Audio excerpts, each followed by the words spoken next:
got a copy of it right there. Thank you. Derek's here, I need to. Hot off the press. Is this Travis right here? Where's Travis? Travis been over by himself. He's the loner. He's the outlier there. Gotcha. Hopefully we'll have him here. I ain't heard from Bruce. He is, he's right there. All right, that's good.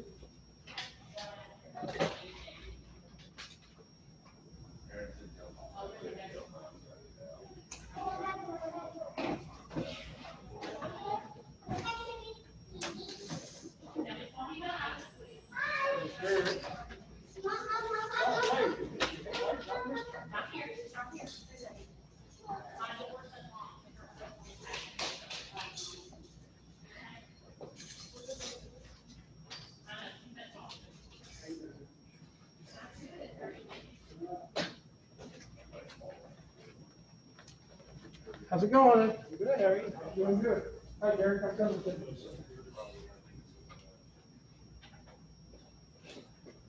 I made you a little packet too. Welcome.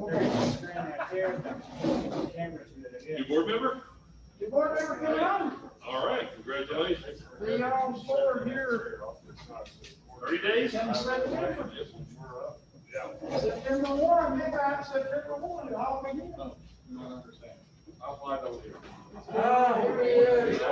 What's that? I'm cooked. Did you run over here? Yes, I did. Oh, my gosh.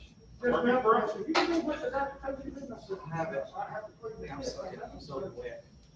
I'm sweaty. Just got done with practice. Well, how's it going? You're going to Chills coming here. Hey, will you need that microphone to speak into tonight? They're blank. Whoever, whatever, I got whoever. clothes. I'll go change.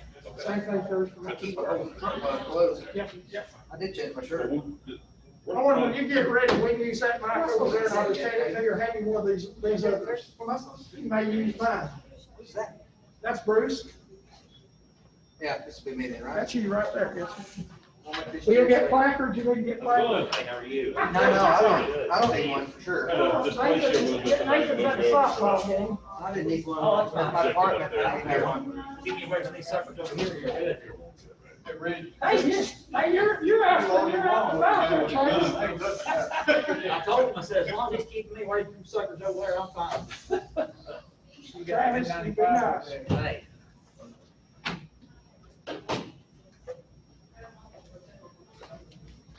Okay, Bruce, where art thou? That's what I'm gonna say. Is he's gonna be here? Is he? I don't know. I'm checking him right now. Just moving it out of the way. Fine. He said he was on his microphone too.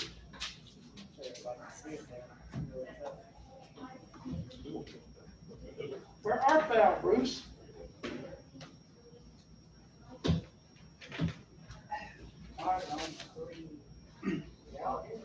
Sir?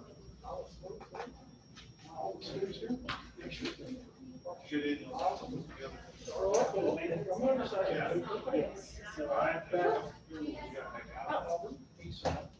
I've got to set up whatever you got up. I didn't print all this. Where's our actual agenda? We got it? I did not, I didn't do an actual agenda. I've got it on my phone. I've got this copy. I just was, there's nothing. It's just basically, you Number got 16. the zone exemption. We've got one zone exemption, all you got. Now, training, presentation, and Mr. Burt, he's on the golf map somewhere. He's not here. Courtney may be talking about that. You've got The a, wheel tax, yeah. and, Ms. Bonnie, I'm gonna move Bonnie up. If I can, Mr. Chairman, for the safety of the call. Ms. Bonnie, you wanna go first? Okay, we'll get you. I just asked the chairman, and he's, It's roll time. it's roll time. I gotta check where Bruce is at. My phone doesn't recognize me with the mask on in front. I can't. I'm pulling up on my nose. Trying to get in. Okay, Bruce, we are at,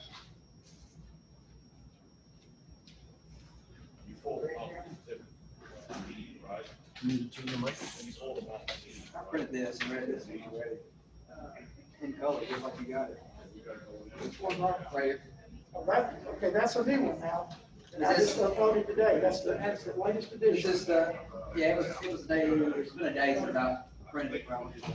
It's in new, this is the brand new one, well, I did that I think one. it was yesterday I printed it. Okay, probably yesterday, I put it, no, I printed it, we changed it, this morning, so nothing's changed much on the yellow one, because that's the yellow. Okay, that's what I was looking at. Hey, I can go over that, and that thing I just got from the health department, yeah, you've got a copy of that. Right here.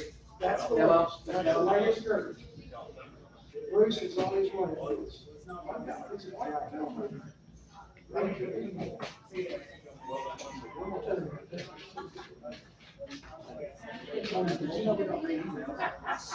You know we don't read emails. Oh, well, I do. Yes, I do. I'm notorious. I read. At my apartment. Now granted, now there are some very exhaustive ones that I do scan, I'm not gonna lie. But I look and see I if do it's read the high points. little sentence, I check it.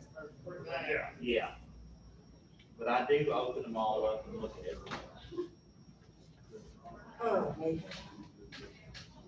He's on his way, or what time is it? 6:33, if you want, he's on his way, he's trying to come, well, he will be, when I just sent that text. Well, let's go ahead and get it Everybody get started. Chairman, I'm gonna leave, I have to leave at 7, but I want to try to put my camera thing later. But I have to leave at 7, I cannot stay past 7 days. You know, just, I don't be disrespectful.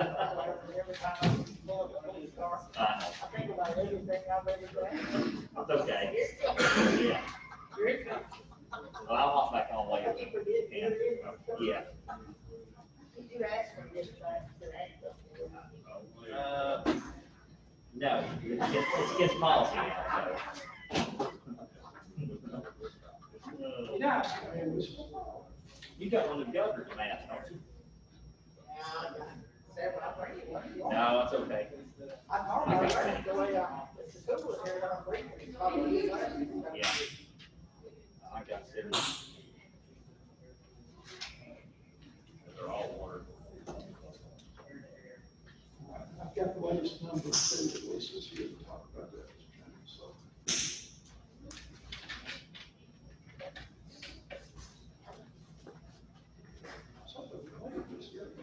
Who was making that noise?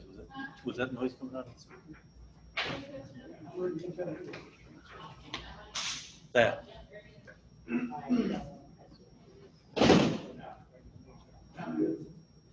All right, guys. Welcome to the County Board of Education Workshop. Ms. Patterson has some previous engagements she needs to get to, so I'm gonna let her go first. Thank you so much. Then I'll have to get to a baseball game. Can y'all hear me? Yes, ma'am. Is that that? We can hear you. But Zoom might not get. Okay. Now? Yeah, give it a second. All right, it should be now. Kim said that, right now. All right, There we go. all right, safety report. I've written a safety grant for this year and it is already approved, very quickly. So I thank all of you that's helped me with that. We received, or will receive $47,300 for safety upgrades. This is our part 3 of our, taking our safety assessment and basing our needs off of that assessment. We're in communications now. We are purchasing bus radios. And Mr. Curtis can get into more specifics of that because that's his field. But now we will be able to communicate with buses, when they're out on the road in our remote areas. And so we're teaming up with the, Roy Sullivan and 911 Center, so it's a great partnership. It'll also, we will be able to communicate per school to buses. And as a former principal, I will tell you that my biggest fears were from 3 to 4 until I knew all my children got home safely every day. So now, that communication piece is gonna be in place. We will, we renewed our Raptor subscriptions for every school. maintenance on our audio and video call boxes, and buying batteries and certifying the AEDs that we acquired from Rutherford County Sheriff's Department. They made a donation to our school system, and we're going to be able to use those funds to get those in working order. Is there any questions? We're working on safety plans. All schools have submitted those, with the exception of Short Mountain, and I'm working with Ms. Stephanie. There's something wrong with her accounts, but we'll get it fixed. But she does have a plan. None of that will get into it. As far as our reopening with COVID, we are working as a team. Lots of communication between Tennessee Department of Health to our office to principals and back and forth. So communication is what we need, and that's what we're getting. So I do appreciate their help. We call them on a daily basis, sometimes on an hourly basis. And they always answer the phone, and they always give us updated guidance.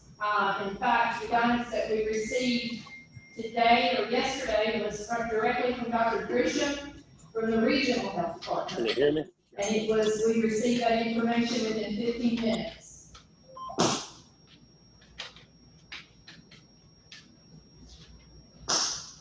That's it.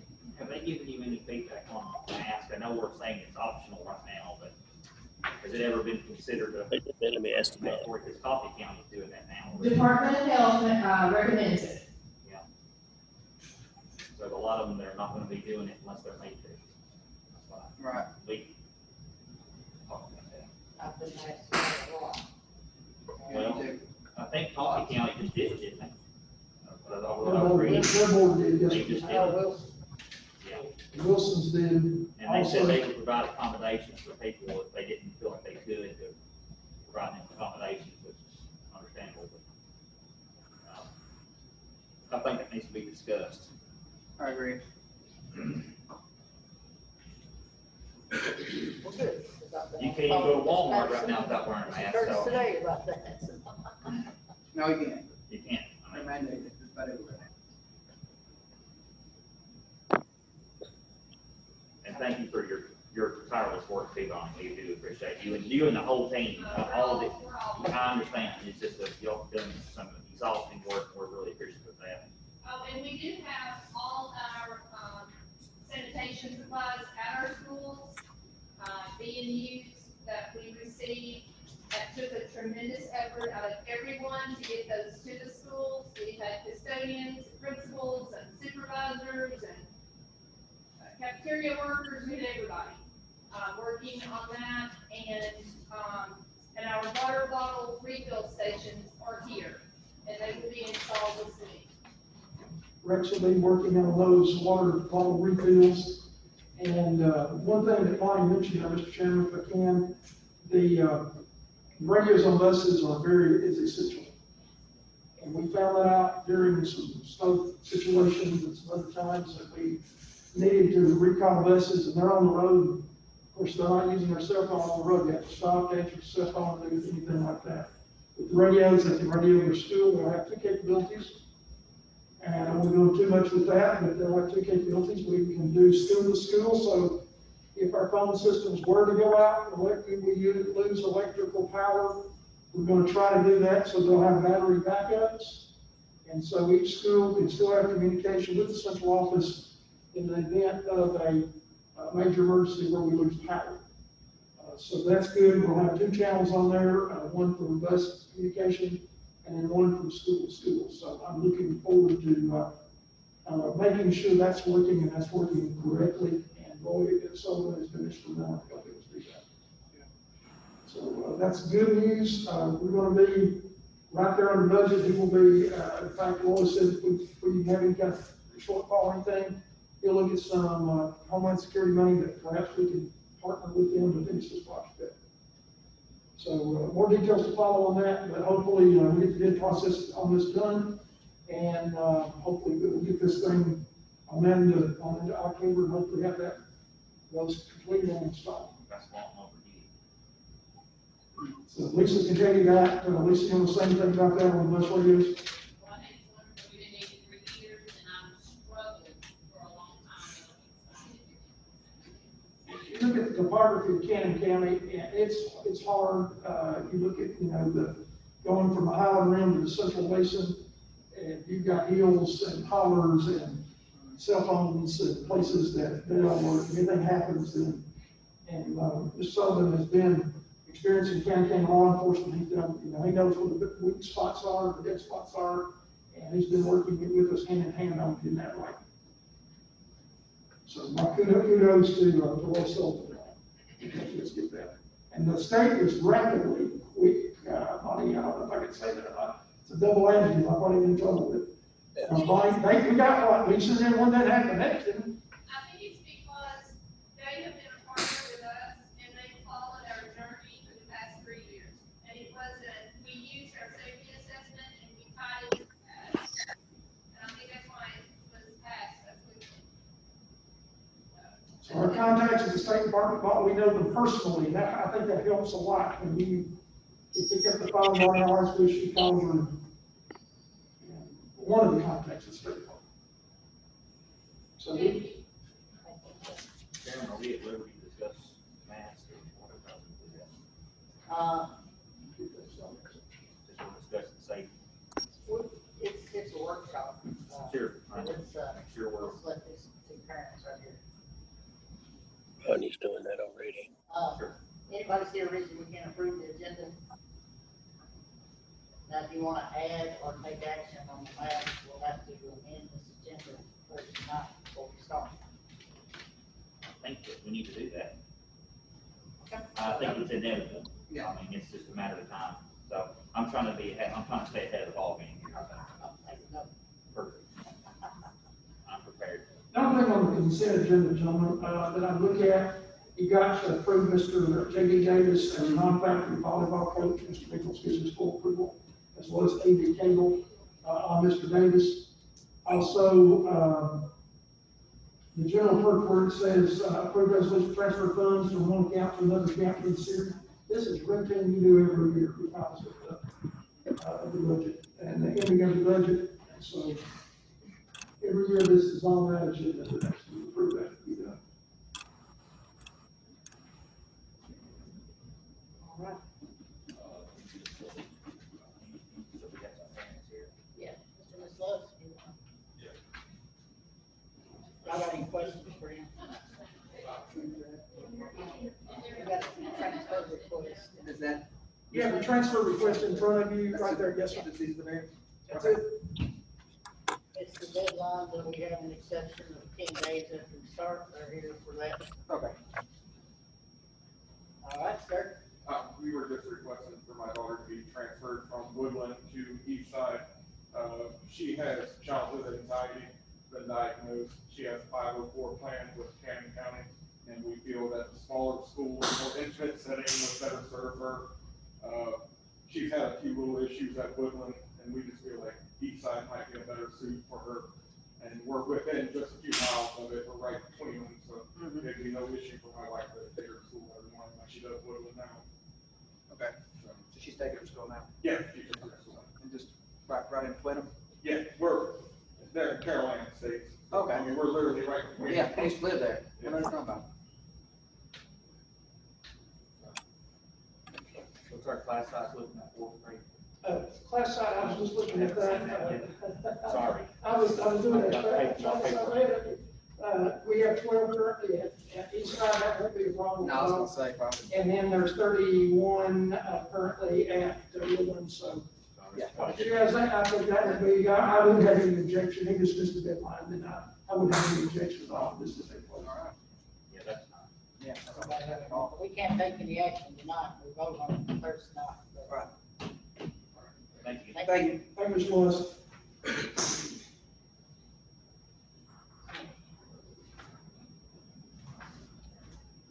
Before the training presentation. By the way, Mr. Chairman, I do believe, y'all can see better over there on that side than I can. I'm assuming Mr. Daniel is on board via Zoom. Are you there, Mr. Daniel? Yes, can you hear me? Or Mike? I think he's there. Can you hear me? Can you hear me? Spot over there and see. Bruce, Can you hear me? Just thumbed up. he thumbed up, so hey, he's listening, so good deal. Can you hear me, I Brian? don't know if Mr. Sanders said he might get there and listen in from his softball game with his girlfriend tonight, that's where he's at, so. Mr. Chairman, we do have some visitors with us tonight. And that is Mr. Randy Baldwin and his crew. I'll let him do the intros. I think y'all know Mr. Baldwin from his previous visits with us. For Mr. Mullins, he might want to be a little bit more familiar.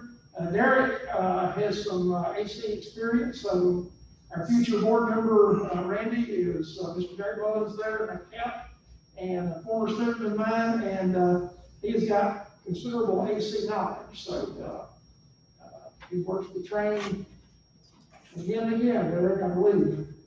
Very good. Well, it is an honor to be here tonight. Thank you very much for the opportunity to be here. Tonight, what you're going to see are the results of the investment rate audit. If you remember back, we did a feasibility study of your schools to determine there is an opportunity here to do a self-funded energy conservation program that brings you facility improvements to your buildings without it costing you any more money than what you're currently spending now. This money is found in your operations budget. What Trane does, the feasibility study showed that there was an opportunity here. You took action and you voted to select Trane as your energy services company, and we are honored for that. Then what we did was a preliminary audit of your buildings. That's when we went through your buildings and we found energy conservation measures. You'll see some of those here tonight as well.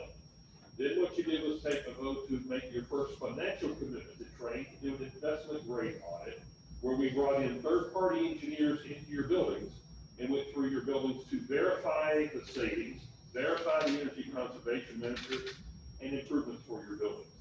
Tonight, you're going to see the results of that. With me, I have Owen DeBonner, who is our leader for the state of Tennessee with Trane. Jason Land is our energy engineer, and Glenn Yearwood is our project developer. These guys have all spent considerable amounts of time in your buildings. Tonight, we're going to show you those results. We're going to show you a lot of the real energy measures and how they're going to impact you. And we're going to show you options that you can choose tonight to say, this is a project we want to move forward with. We're going to look at each individual school. You're going to be able to see the things on here, and you can pick and choose things that you decide you want to do, things you don't want to do. Please, and you as well, ask questions away. You've got some great minds in this room that can help you with any questions you might have. Let's turn it over. Owen, you want to go ahead? Yeah, let's do the handouts, because it's gonna be difficult to work off of this.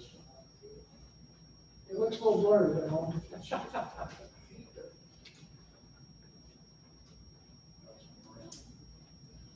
So, I just want to up front let you guys know that normally with the Board of Education, what you would get is a truncated down version of what we're handing out tonight. We have one from Mr. Sanders, and I'll need one more on from Mr. Daniel.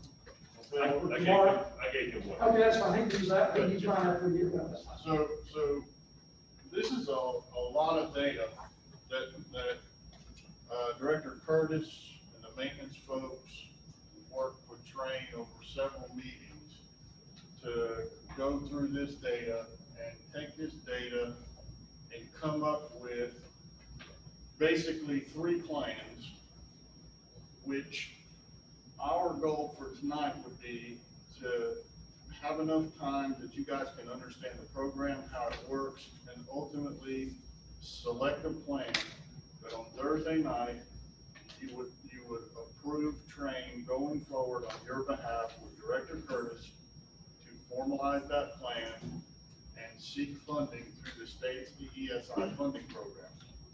Okay? Again, this is a lot of data. It's something for you to read to put yourself to sleep tonight, but I'm going to take you through high level, and then we'll have a chance to look at whatever level of detail that you guys want to drill on. And so, if you guys will look at me, I want to work off this piece of paper. And what this is the full audit results, okay? And basically, there's 4 columns that actually five, but there's five columns off to the far left-hand side that these columns, this is what can be included in a self-funding energy program. The very next one is anything with annual costs, which in this case would be measurement and verification, it's way down at the bottom. But then you have columns over here to the far right-hand side. You have immediate needs, that if you had a way to fund them through capital, you would want to do that immediately. You have a next column over, which is 3 to 5 years. So you want to be budgeting 3 to 5 years out to address those needs. And then your final right-hand column is needs that are, 6 to 10 years out. Okay? And in these Excel documents, so we've got these abbreviated lines of scope. The very, very last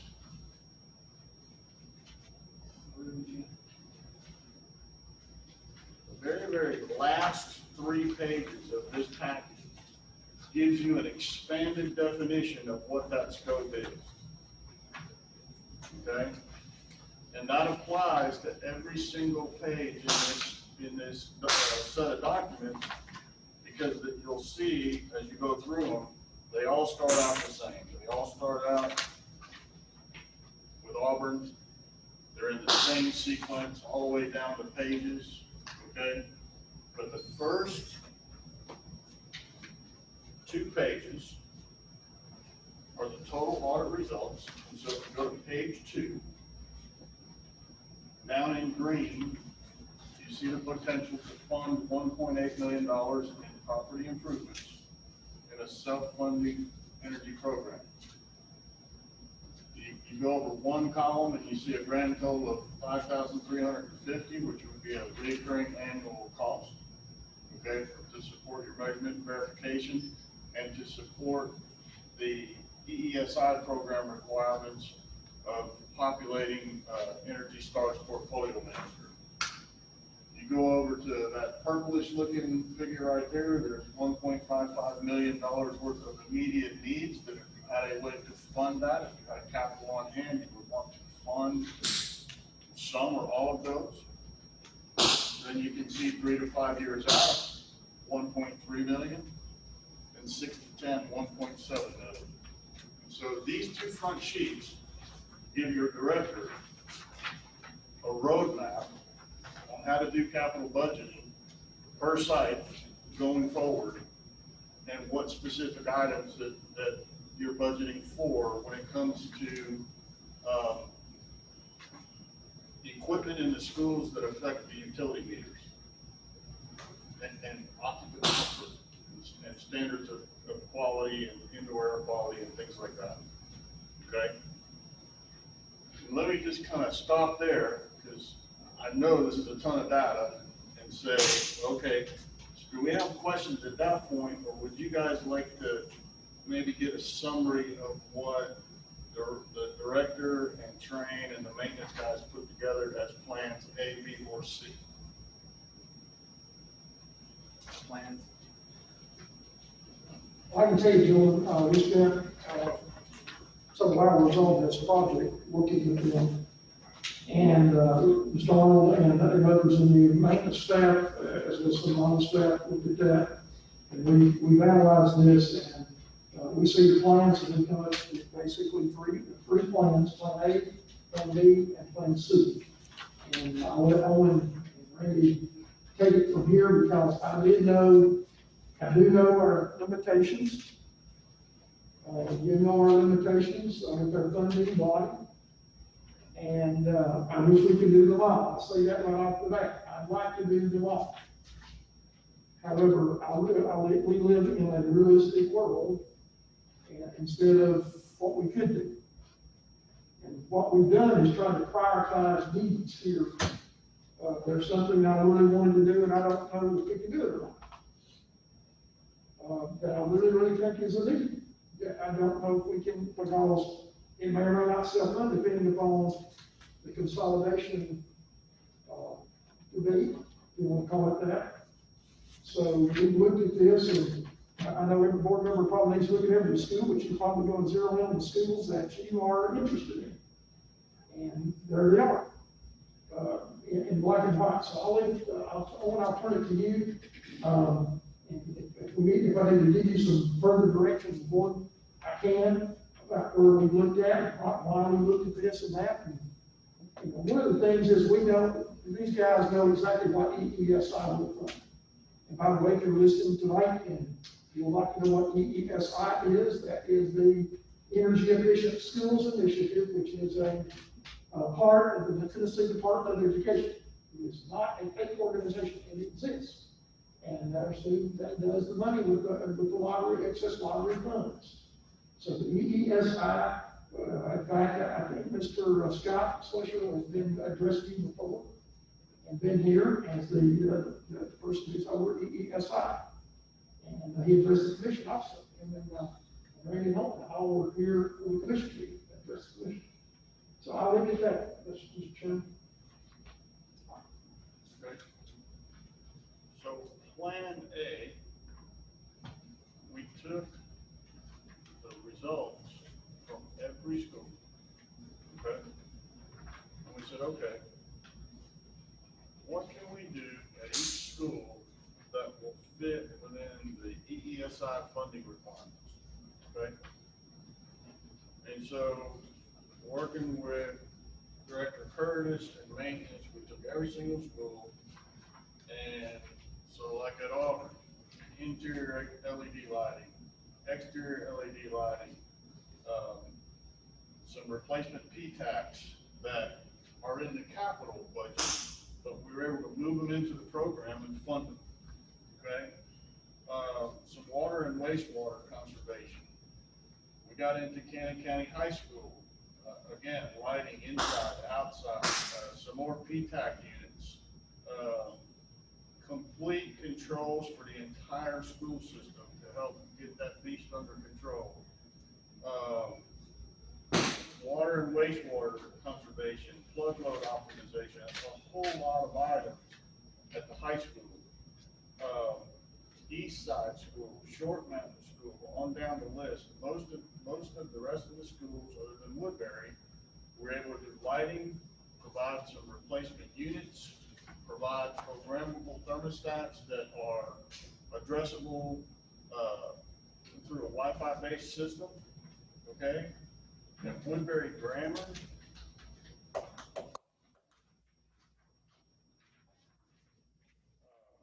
again, lighting, a significant renovation to the controls and to the water source heat pump loop here with some retro commissioning. Water and wastewater conservation, plug load optimization, and then, you know, the list continues on. We did not select anything at Veterans Memorial Gym, but incidentally, we did include the ballpark lighting in Plan A. Okay. And I asked them to do that in regard to the lighting at the baseball field. The poles are needing very soon need replacement. And also, we looked at you might want to talk about the Auburn Gym at some point, only to do. Yes, And Plan A is the Auburn Gym on here at any point. Highlighted green A. Highlighted green A. Let's check it out. Yeah, well, you can It's look. highlighted. That's what it is, that's what we're looking at A, because I don't see the. Well, if you're looking at A, the whole plan is A over here on the Oh, south. yeah. It's X. It's got an X on So, page 3. yeah, hang on. On page 3. You Let's, get the three plans, right? yeah, let's talk about, I think Travis had to leave there. The Auburn Gym probably needs to be discussed at some point. So let's do this. What you want to do is you want to take these first 2 pages, just take them off. So Okay. that's your audit result. And now you're looking at Plan A. And what happens is, here's all the schools, all the data, and Plan A is 2 pages of data. And then it goes to what we call a cash flow model that looks like this. And this is actually the most important thing we're going to talk about tonight, because all the engineering in the world some point, you gotta convert it to dollars and cents, and we gotta be able to make it work from a math standpoint, or all the engineering is just engineering. And so what we did is we put 3 complete plans together, so you'll have a duplication of these first 2 pages, and then you'll see another cash flow model, one labeled Plan B, one labeled Plan C. Plan A includes work at every single school, okay? With the majority of the work, the heavy lifting, going into the high school and Woodbury Grammar, okay? Pretty well lining at every school, interior, exterior lining at every school, that's where you get your savings from those things. And so, here's the thing, Plan A is sitting right at $2 million. And the nearest we can tell, EESI would fund it. It's a lucrative cash flow for you all. So what happens is, you would be looking at a 16-year term at 0.5% money. It's like free money, okay? By the time your term is over, you would have realized over $500,000 in free cash flow after program costs, okay? And keep in mind that the numbers that you're looking at are based on underwritten numbers from training. So like if the savings don't show up in a given year, we're literally writing you a check for the difference that year, okay? So I think there might be concern on the director's part that, hey, do we invest in all the schools, okay? Or do we focus the plan on the high school and Woodbury Grammar? And so Plan B, we took all those schools out except for the high school and Woodbury Grammar. But we left the ballpark in, okay? Now, the challenge there is, see, the ballpark is a significant cost to do that retrofit. And the savings, you just don't have the burn hours to generate the kind of savings that you want to offset that cost. And so unfortunately, it takes the simple payback of the combined measures at the high school in Woodbury and the ballpark, and it puts it out past what EESI will fund. Okay? They're looking for a 16-year or shorter simple payback, and that configuration produces a 17.2-year simple payback. It's got a fairly nice cash flow, and yeah, you can see on Plan B's cash flow that down the column, the row second from the bottom, you can see some red ink, some negative cash flow years, but that's very, very small in comparison, and that could easily be budgeted around by the school system, okay?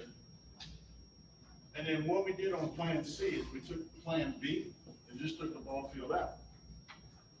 And Plan C is a fall off the truck, no-brainer, cash flows beautifully. EESI should fund it because you're doing dedicated work at the high school and Woodbury Grammar. It falls within their requirements. And so, in short, Plan A is a $2 million scope of work that does improvements to every single school in the district. Plan B focuses on the high school, Woodbury Grammar, and the ball field, and it's about $1.5 million, but we don't know if we can get it funded by EESI. And Plan C is a $1.35 million job that focuses purely on the high school and Woodbury Grammar. And we know we could get that funded. So you got 2 that we know we can get funded, the one in the middle we don't know if we can get funded. And what we need is direction from you all so that we can formalize and go to work on your behalf with Director Curtis to apply to EESI. We have to go through what they call a TAC, Technical Advisory Council review. So training will go on your behalf, and we go sit in their room with their engineers, and they'll they'll dig through all our stuff. And ultimately, they'll provide an approval to fund. And once we have that approval to fund, that's when we would formalize a presentation and go to county commission on your behalf. Okay? And in simple terms, the way that works is the county does the loan with the state on your behalf, and by resolution, they bind you to the debt service. We're underwriting the savings, which is the vehicle that you're going to use for the debt service. So it's a vested partnership that, you know, short of something, sort of somebody running to the keys with the money, you know, in other words, the program works. And we've done a lot of these in the state of Tennessee and surrounding states. And so, I guess I want to quit talking and give you guys a chance to fire questions away. I mean, we've got a considerable amount of cerebral horsepower in the room, so there's kind of no questions off limits. County or the school system made any money back. That is correct. The savings, what generates the payment. Correct. And if there are no savings, train pays for the whole thing. Train writes the schools a check for the lack of savings every year. And let me pull on that for just 1 second. There could be some timing between payments due to EESI and materialization of savings.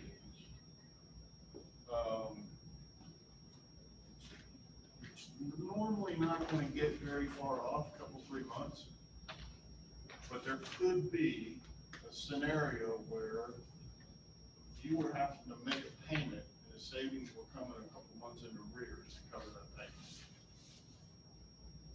So there could be a timing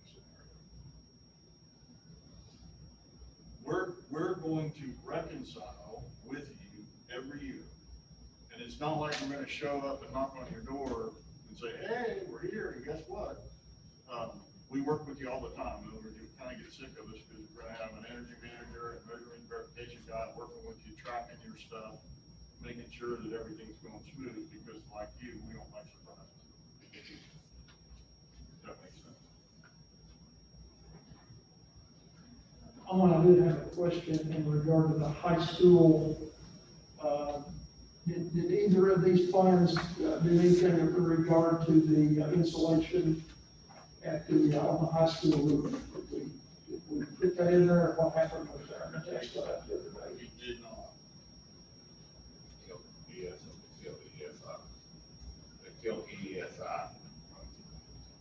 Yeah, the best we could do on the insulation is potentially taking a prorated portion of the cost. Right. But the issue there is in the Simple Payment Act, and I don't think we can make those numbers work. Okay. Because I knew that, you know, we lost a lot of energy on that insulation, but we're taking care of that now. Right. Now, keep in mind that when we formalize all of this, we take into account anything that you've done and anything that you do in the future. This is an important thing for you guys to understand. So you do this program with Train, and on the front end, like especially if you're in the middle of doing roofing and adding insulation or things like that, Jason's team is going to account for that in our models. And let's say a year or two down the road, or next year, or next month, your maintenance staff changes some units, or makes this kind of improvement, or does this, or does it, you get credit for that in this program. Okay? We don't have to do it for you. We just need you to tell us what you did so that we can account for it. Right. You know? And we know that Jason did work on, you know, we lost a gentleman, probably, what was it, nearly $1 million worth of energy over the 40 years with the high school being not having insulation on the roof. Right. This is the older portion, the newer portions do have some insulation. But all that will be taken care of now with the new roof. And every single piece of roofing that is done at the Kennebec High School now has 3 inches of insulation on it. So we ought to see that deal start going down even more now that the new roof is on, especially when we get into the energy cost in the winter time. It's not going out the roof, it's, it's going to be insulated so that we don't have, hopefully, a lesser energy bill at Fannin County High School. And that's, and to a minor extent, some of the other schools too. Particularly this school, of course, they had insulation, so at Woodbury Grammar, some women is probably going to help because it had that old roofing on there that now has some insulation. But it wasn't as big a cost because of what the square footage that we lived at Fannin County High School. So it wasn't like, nowhere near, it would save some, but nowhere near the savings that we would anticipate for the Fannin County High School. Also, on the Auburn gym, if you'll look, gentlemen, on that first page, on the very first page of that, it was going to cost to add full HVAC. We're looking at about 7 lines down, it's a blue line. Add full HVAC to the gym art room was going to cost upwards of $393,365. So try to secure this to don't crash, please. But $393,365. And all you might want to tell them as well as Glenn may want to speak on that since the engineering looked at that. You're looking at a 1934 building that was built, and it has never been, and I found an answer because I wondered why the Auburn gym never had air conditioning in it. And so I found an answer. And Glenn or Owen, you want to say what the answer was? It's not about the air conditioning and the buildings with air conditioning in there. It's about, Oh, come on, let's have some fun. That's back when men were men, though. yes, they were in, all right. The reality is there's no power. Power is the situation there. So it's not just it's not just installing air conditioning. It goes all the way back to the utility fee and setting up the right power feed for the building, new feed, new panels, etc. And then going from there.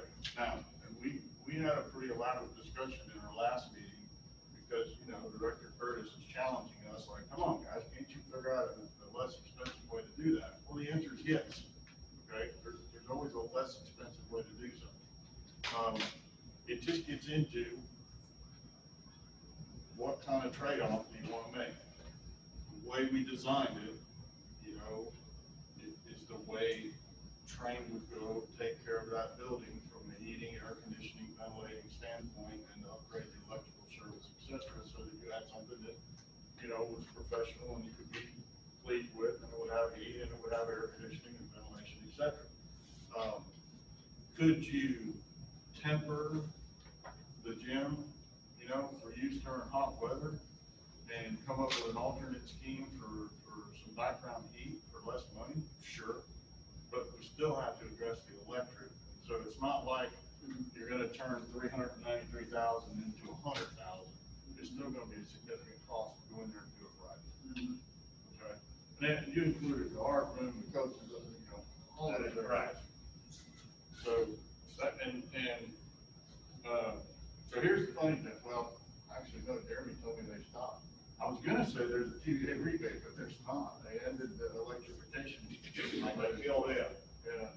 So it's pure capital cost to go in there and do anything, and you're not spending that energy now to heat and cool it, and so it's going to be the cost of doing it, and then you're going to have the cost associated with operating it. And so you would just have to, as a board, if that's what you wanted to do, hey, we could take that on as a special project and slice it and dice it and present 3 or 4 plans there as well.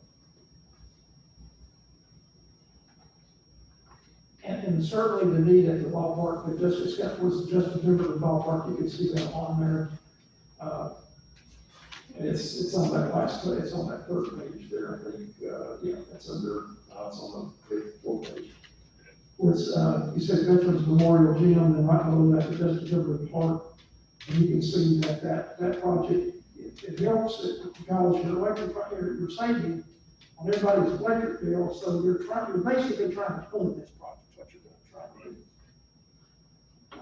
That's $145,285 right there, just to get those replacement LEDs. Yeah, let me just address that real quick. So what we did there is we did a full LED conversion, so it's new cross arms, fixtures, everything.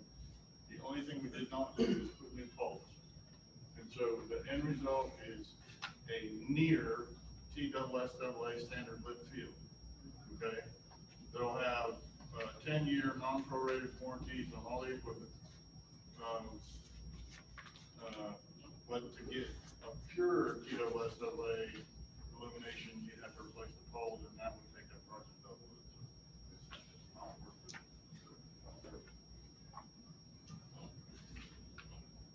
it. And you are under advisement that we've leased that for a 100-year lease with the county.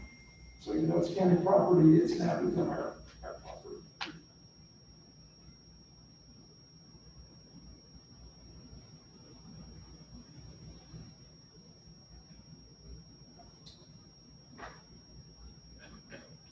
Yeah, and so, director, we have the ball field in Plan A. Yes, we do. In Plan A, I mean, so let me revisit the cash flow, just so you guys understand the magnitude of what you're talking about. You'd be doing a little over $2 million worth of real property improvements across the district. And by the time you pay for the program, you'd be $500,000 ahead. And by the time the life cycle ran out on everything, you'd be $1.37 million ahead. And so from if I was advising from a purely monetary standpoint, I would tell you Plan A is the thing to do. Well, we have to kind of remove ourselves from what I want to say, local plans and politics and things like that. We don't know what your usage is going to be for schools and sites and this, that, and the other. All we can do is present to you what we found as opportunities, and you guys have to make those decisions. And then our long term, Right. if we're looking at the middle school, the money we're investing in A, catching them all, B, middle school, high. See, I see that. That's the long-term plan that we also have to think about, what we're gonna try to get done. That's what we got on the agenda that we're talking about as well. Right.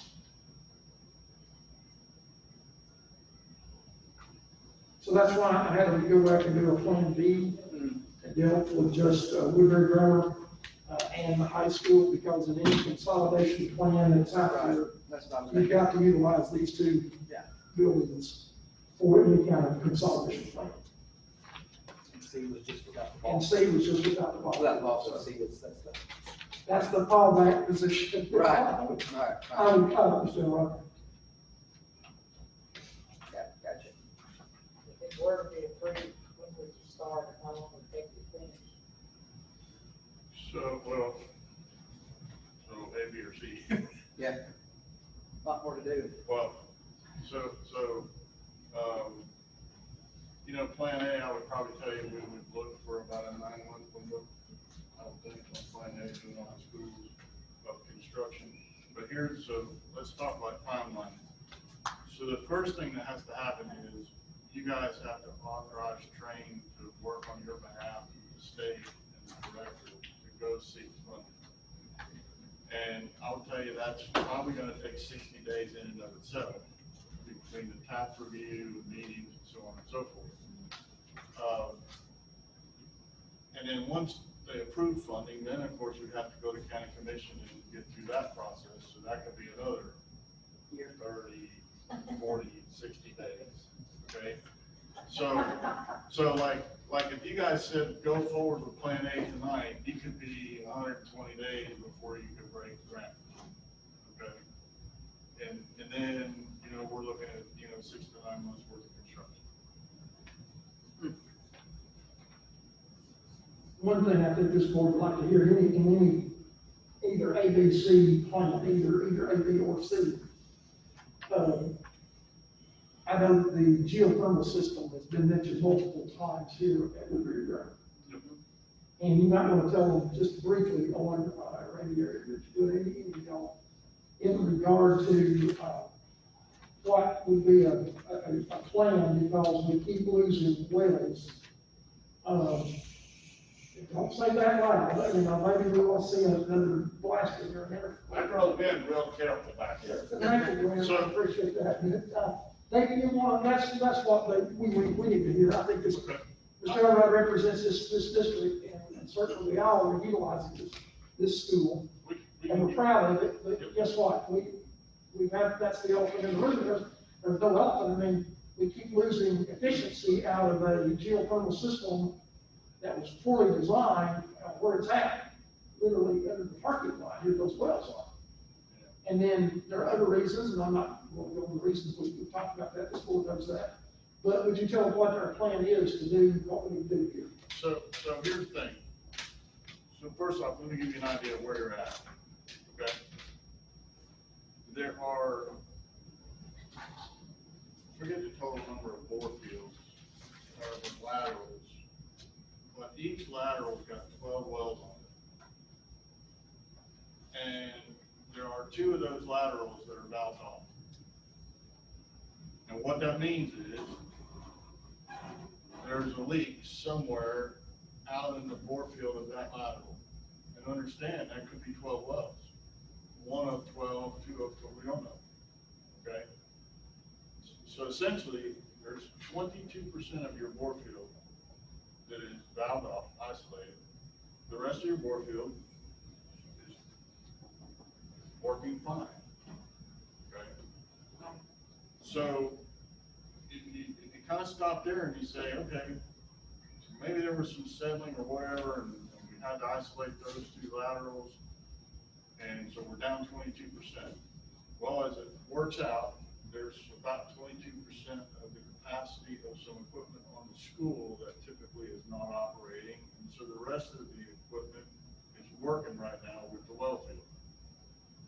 So what everybody looked at, they said, okay, how do we relieve the well field and still get some life expectancy out of units that are here, you know, to where you guys aren't just like flushing money down the drain. And so what they came up with a scheme of putting rooftop air units to handle certain sections of the building. And that's outlined.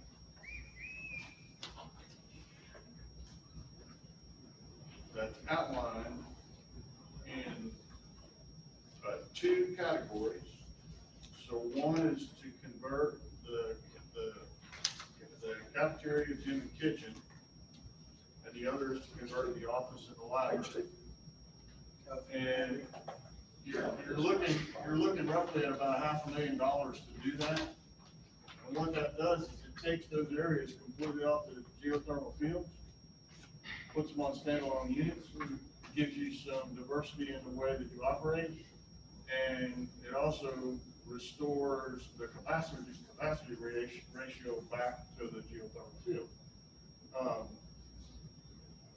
You know, obviously that's nothing that's going to flow cash flow on an energy project. That is in what we're saying in the first year. If you had money to budget for is capital improvements, that's something we want to do. You know, and here's the thing: whether you did it in the first year or you did it 5 years from now or wherever you can budget to do it, you're into a cat and mouse game. You know, is everything going to hold up and you can continue getting down the road? But I'd be putting some money into the piggy bank to go on and do some things here to cover yourself in case you run into another issue in the bore field. Now, the other thing to consider is this, guys. We can go dig up a parking lot. I mean that. In other words, listen, we've got pretty accurate drawings that show the locations of the bore fields and this, that, and the other. And I mean, yeah, so, you know, it makes a little bit of a mess, and you come in and you dig it up and you excavate and we go figure out where the leaks are and cap off a well as opposed to a well. So my question is, is that including replacing the whatever units are in the gym? I think there's 4 up there, and these other units here, the cafeteria is in either A, B, or C. A, basically, it's not in the plans. It's not in plan A, plan B, or plan C. It's not marked, is it? Okay, so it is not marked in the plan. Right. It is those capital needs. When you look at your first 2 pages, It's not marked in there. Yeah. if you look at your first 2 pages, you'll see it sits over in that column that says budget now. Okay. Which would be an approximate cost of, what, $433,000 there? 450 plus 65. Okay.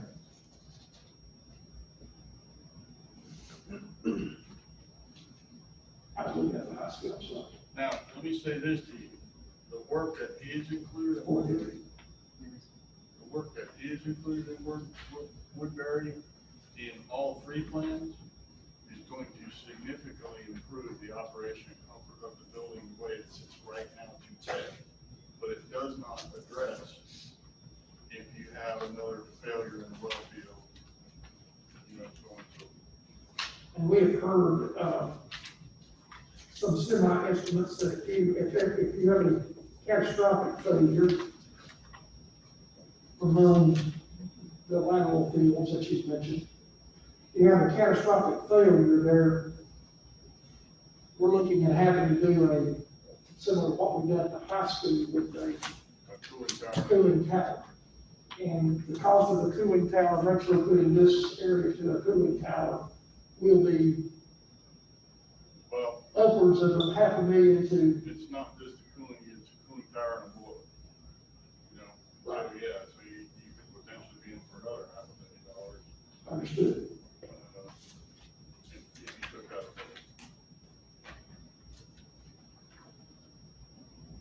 I think, Glenn, the concept, by taking those areas off, the idea was that the rest of the water source heat pumps could live their useful lives. That is correct. Okay, to where you were still taking advantage of equipment of it. But I mean, short of some geological event, it would be hard to think that you would have a catastrophic failure of the well field.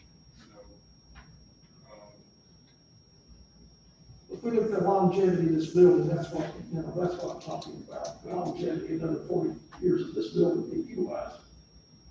Then, eventually something's going to fail in the water source situation. Based on your history, I would say that's probably a reasonable. And another board in 30, 40 years, so why didn't Curtis do this, or why didn't Curtis do that? That's what I'm saying. Just like I'm going back saying, why didn't so-and-so director do that? I can. And whatever you fill in the blanks first.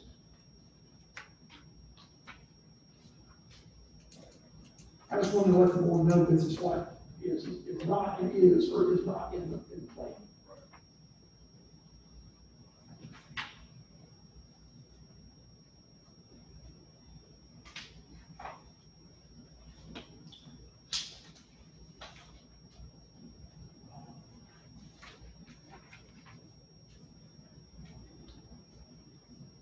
Brian, you got no questions? No, sir. Thank you, though. Either you keep your hands straight, anymore.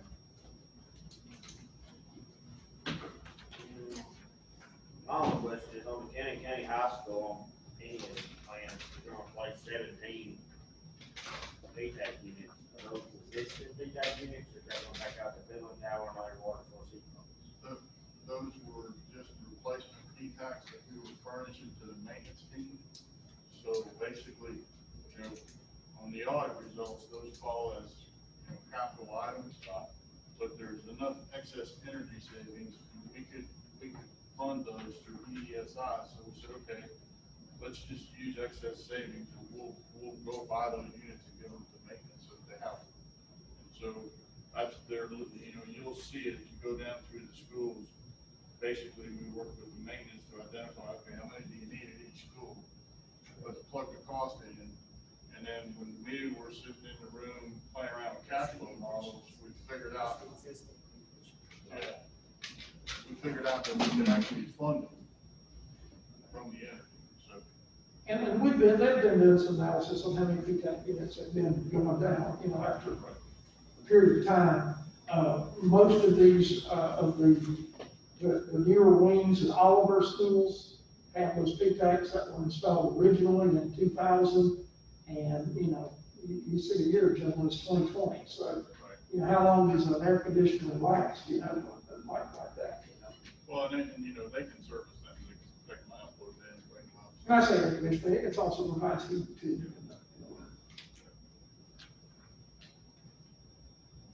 Mr. Daniels, you got any questions? Mr. Daniel, are you there, sir? Can you unmute him there? Please, Tim? No, hopefully not. Bruce is not asleep, are you, Bruce? He's not. He's moving. I see him from here, so. And Bruce, I will try to talk to you if you would like me to. I will drop off this plan to you at the shop or something. We'll send somebody up there and drop this off if you'd like that. Can I get a thumbs up or a thumbs down on that? Are you okay with that? Thumbs up, okay. Is he muted, Tim, or what's the? Okay, he unmuted, we didn't hear him. He muted it back there. What about testing? Brad, can you hear Bruce, me? can you hear us? Okay, I'll try to drop this off and let you look at that, okay? I'll try to do that, I will do that tomorrow. If you're not there, I can still drop it off and I'll leave it for you, okay?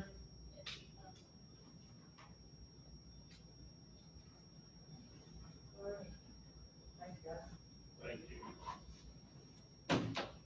Brian, can you hear me? All of y'all are available for any questions. Courtney, can you hear me? I'm gonna let Derek keep that. Okay, we can stay on that. We can afford to stay. Thank you. I'll give you mine, I want some.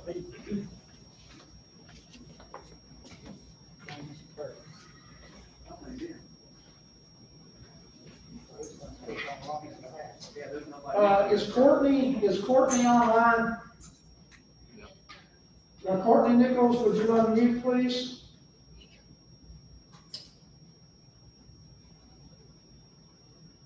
Okay, are you unmuted, Courtney? We can't hear him, Tim, if you can help us out over there. If not, I'll call you on my phone. I'm not getting any sound at all.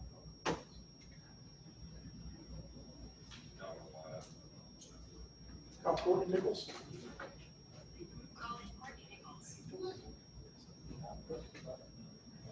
Quicker. Mr. Nichols, are you there? Okay, all right, I'll put you up to the phone, so up the microphone so everybody can hear you. Sorry for the technical difficulties. Hopefully we'll have this worked out before board meeting. All right, go ahead, Brad. Mr. Chairman, you'll ask Mr. Nichols' question. What about, Ronnie addressing the board concerning the girls' golf team? Girls golf team, Mr. Nichols. Yes, sir. We've had, 3 girls that are wanting to try out for the golf team this year. And so Mr. Birch was just wanting to put on the agenda to make sure that they had that opportunity to, participate in, girls golf this season.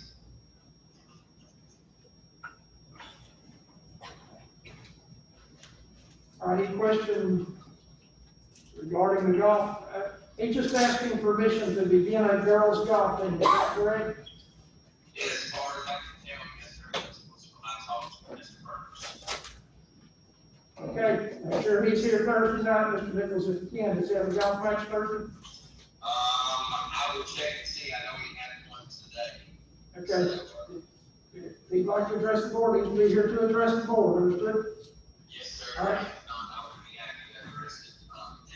And I'll try to get all, if you have any questions for me, I'll be happy to bring them in just in case you can't make it.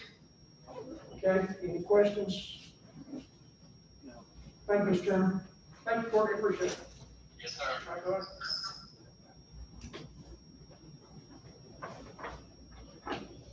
Oh, I don't know who's this.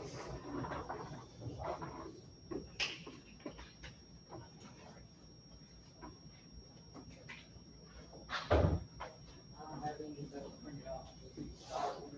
Mr. Chairman, I have printed off everybody a copy of the emails I received today earlier from, Mr. Gregor Sneed. You should have a copy of those. Everybody should have a copy of those on email. See Rick and Travis and also Bruce and Dr. McAfee's with us, but, we got the cost, on there. Of course, there's been some debate. I've been your yeoman and gone over, the admiral's gone over to the commission twice and asked the commission, questions. I've been grilled twice in regard to, I know, Mr. Chairman. They're wanting the wording and they also asked me multiple times about how much. And they wanted the proper wording. I did send you all Mr. Matt Tipley's email. He said that our resolution was real wordy, and you also got what Mr. Michael Jennings, our attorney, said to you in regard to that. It's a little wordy, and being a little wordy, and the chairman's gone over it, I've gone over it, and tried to explain every part of that. And they say, well, you shouldn't do that. You should just say for or against, and how much, and what it's for. And so, Mr. Tipley's resolution there, sample number 2 is probably, I think, what the board intends to do. So I would look at that and, between now and Thursday, and see which resolution is trying to accomplish what the original resolution was trying to do. And Mr. Tipley has got basically shall resolution number, whatever the commission does, be approved, which increases the local wheel tax in Cannon County from blank to blank. So from $50 to $85 is what I would say, because it's 55, it's 50 now, and you're wanting to raise it to the 75, the $40 to $75, correct? So it would be $50 total, $85 total. What the board desires to do. For each motor vehicle owned by residents of Cannon County, Tennessee, and requires the proceeds of the increase to be used for blank. And you fill in the blank. To me, looking at this one, I think that was the best one because it explains what you're wanting to explain. And then on the other side of that, if you just did number 1, it just says we're raising it from 50 to 85. Right. Because $10 is always going to be there. It was kind of like what the chairman and I discussed in the original one, just do the first sentence. Do we support increasing the $40 portion of the county wheel tax per vehicle to $75 for a total wheel tax of $85? Right. So right now it's 50. You got the $10, you got the $40. And then it would be raised to 85. So, and then for the, what is this to be used for? Like you're either for it or against it. It's what the voters will vote for. So there's what, that's what I would say to you. And so they were wanting numbers. So I did email Mr. Gregor Sneed, and I think all of you have the email that we got back from Gregor today. Gregor did quite a bit of work on it. And Derek, I did send that to y'all too, so y'all got a copy of what he said. And basically what he has stated, and also I copied over to Neil Applebaum, who is the Deputy Director of Finance. Neil has been working with us to try to see the dollar amount. He's done some major things, and he said, let me get a hold of that for a little while. And so we said, go ahead.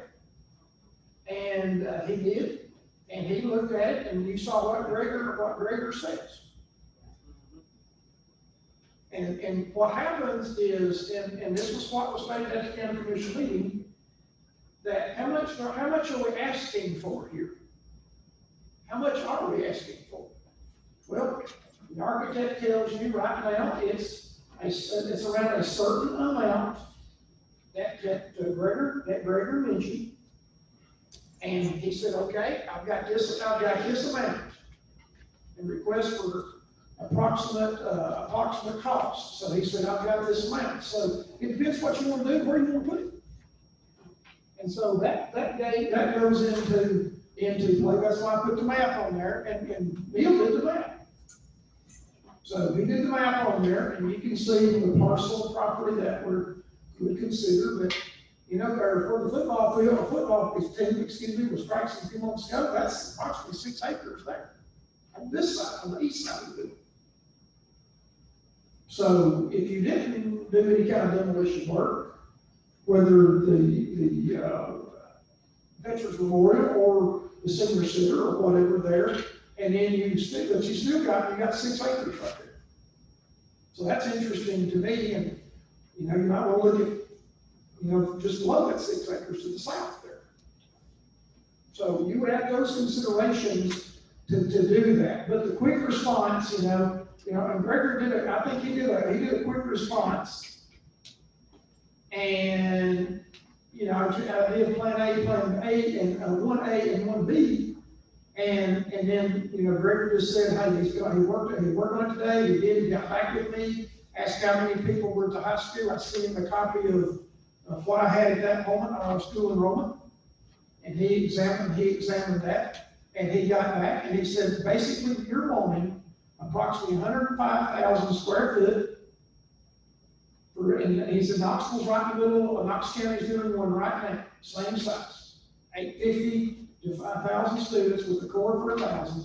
They're budgeting $175 a square foot for approximately 105,000 square feet, which adds up to about $21 million. And then you have to look at, well, are you going to use up here, on the north side of this campus, and then the west, or are you going to do the east side of the campus?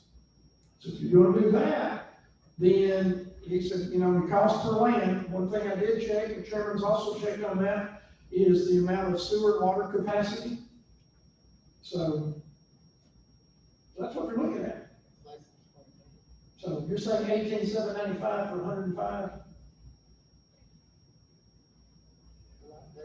And better, yeah, for 175 square feet. But then again, the St. Clair Marshall is utilizing 2012 IDC currently, but is talking about adopting the 2018 by the end of 2020.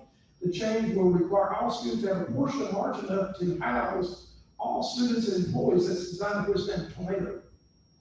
That means bulletproof glass for windows to take a projectile, think about a 2x4 stud, at 100 miles an hour with winds up to 250 miles an hour. And this will require substantial, which I think is an understatement, but he says substantial reinforcing of walls and roofs, and can quite possibly increase the cost upwards of $200 per square foot. Previous constructed Newly constructed. He said, you have to look at he's thinking about, we're in the 2012 IBCs, which our engineers just left us. I could ask them what that is, International Building Code, is what I think it stands for. Right. Right. But just existing, new structures, new structures. And then I asked him, you know, I said, okay, replace furniture is usually about 5 to 6K for a typical, for a typical classroom situation. About 5,000 for, office budgets, the office itself. And then Jennifer's not here, but she was talking about, 5K for each collapsible 10-seat cafeteria table. So, hey, it's a whopper. I didn't know the cafeteria tables cost that much. Lisa, you're looking at you, is that? So we got some used ones from a friend of mine, and so that looked us out of lunch right there. Another fellow director was the friend, by the way. So, renovating the bathrooms, he said that would probably have to happen if this building became a middle school. Mr. Elrano, you mentioned that earlier. Retrofitting the restrooms on the lower end would have to take place. And so, you look at that, probably $100 square foot for depending on what needs to be done. And then ADA and all that is in place there. So that's what you're looking at. I think you've answered the question. He said that Neil's saying $200 per square foot would be $21,000 plus exterior groundwork, plus the furniture, that's like refurbing the high school, paying for the high school, whatever, about $25 million.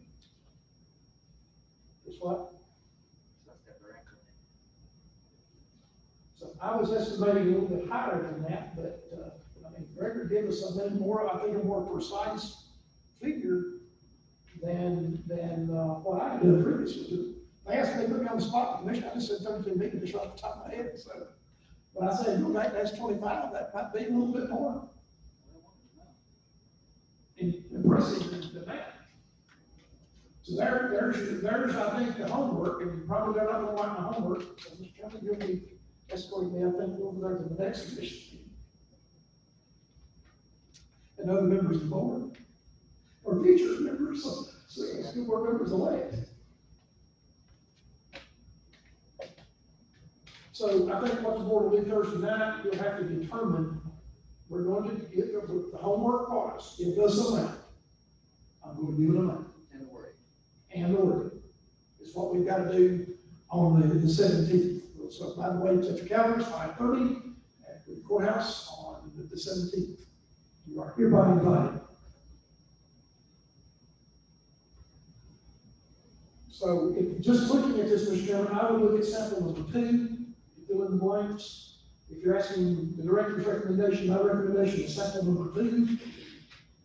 Shall the resolution number be approved, which increases the local wheels tax in Cannon County from blank to blank, from 50 to 85, for each one of the residents of Cannon County, and requires proceeds of the increase to be used for, and you tell me what would be put in the blank for.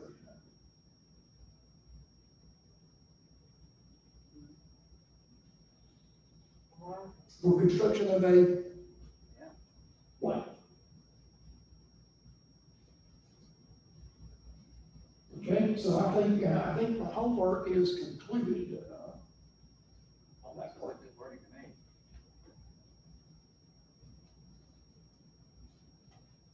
Chairman, what are you saying that it's gonna cost to build a school? No. No. About 21.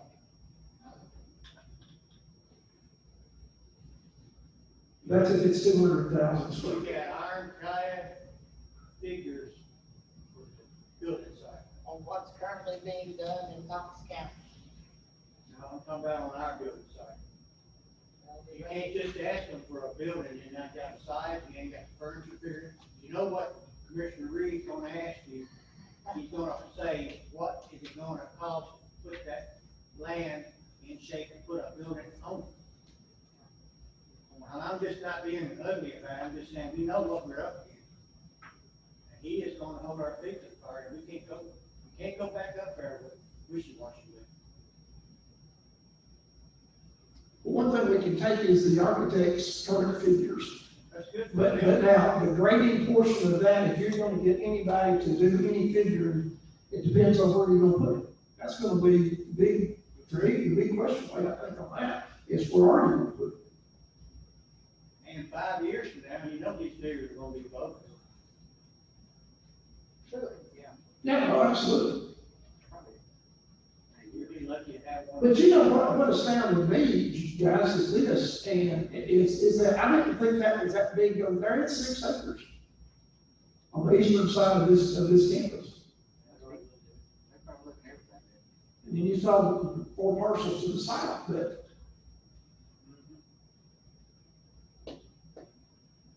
And then you got the western property there. To me, that western property looks a lot bigger than what it says it is. I don't know about the scale of this map, but that's what I'm saying. That looks a little bit bigger than what it says on it. How many square feet is this building?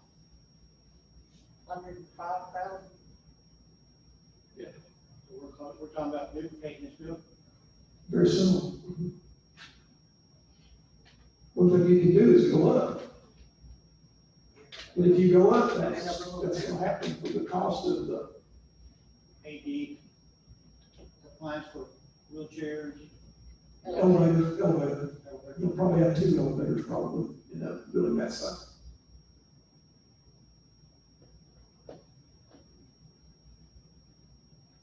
You're talking about a gym or a cafeteria to take that many students in, right, for that?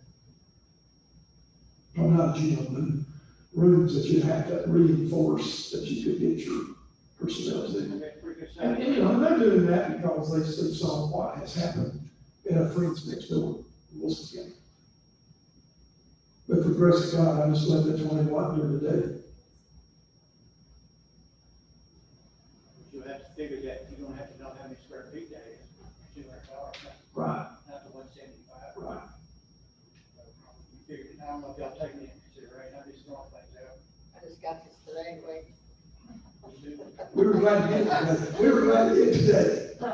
And I did move it on to y'all. Everything I'm seeing out the board, I'm seeing on y'all. Y'all are now duly elected. You are elected, board members elected. I'm not trying to be difficult, I'm just saying, I we don't understand. have the ducks in a row when we go over there. I think it's imperative that you have the ducks in a row. Because it's already, I've got a letter right here, it's been posted on the internet, it's not favorable to us at all. Okay, it's true. It's a very, very, nasty things I thought was said, not kind. And, squelch this type of rhetoric, we need to have this for. We're trying. And what I like, and what I think is good in the whole process, at least we're talking now. You know, I think both y'all coming on board, at least we're talking. Before, not a lot of talk was even breathed on anything about the future in Cannon County schools.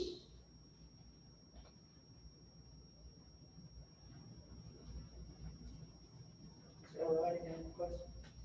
No. Mr. Attorney, you with us anymore? Mr. Attorney, are you on board? You don't see Mr. Attorney? No. Mr. Daniel? You want to call me, Bruce, and we can hear you, you can do that. You got any questions, sir? He's waving us off. Okay. All right, Mr. Curtis. I've had enough saying tonight, I think. I do want to talk just briefly. Wait, I got you a copy of this up here too, of the new reopening plan that you got. So one thing that we did get in today, I think Ms. Bonnie's gone. Right before I came, I checked my email, and what's left when you go. She checked the email right before the board meeting. We had a new one for clarification from the Commissioner of Education.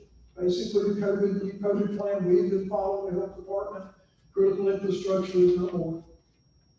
We're going by what the health department says.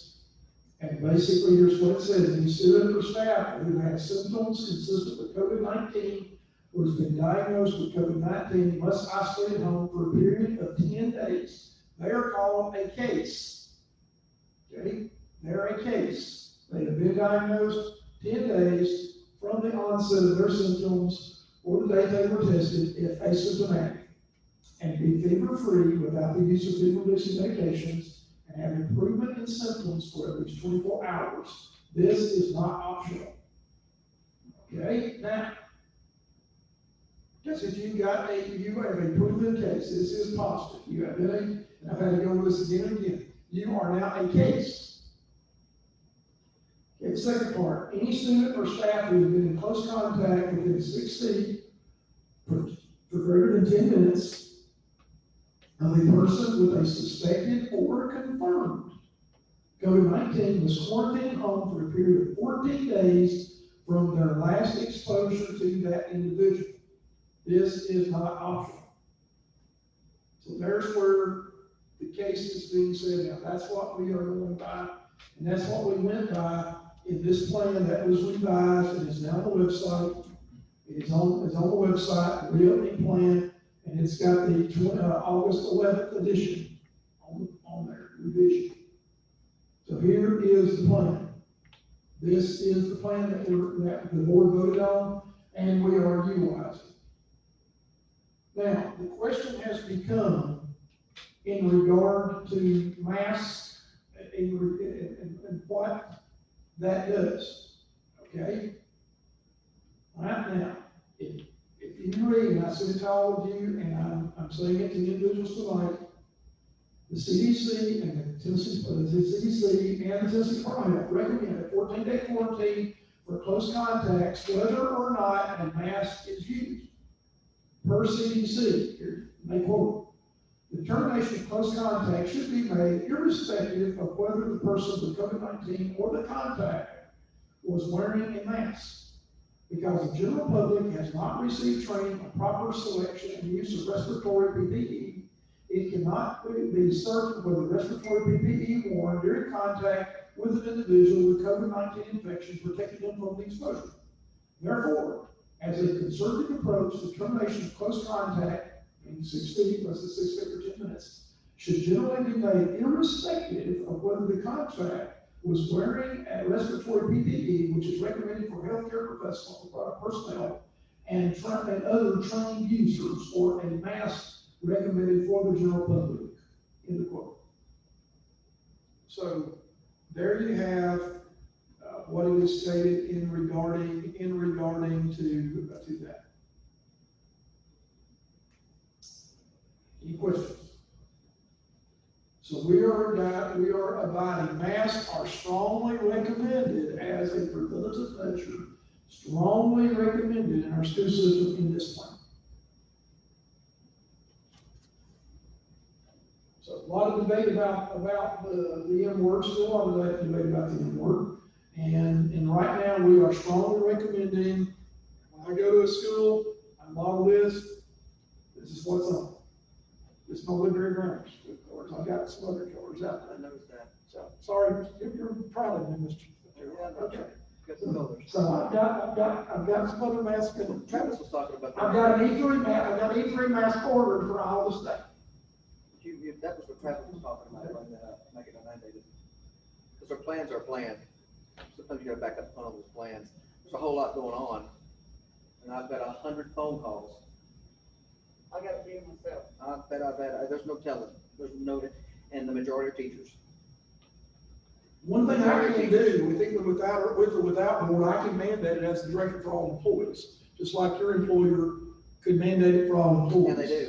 They're around what I do. And like I say, I could mandate it for all employees. Just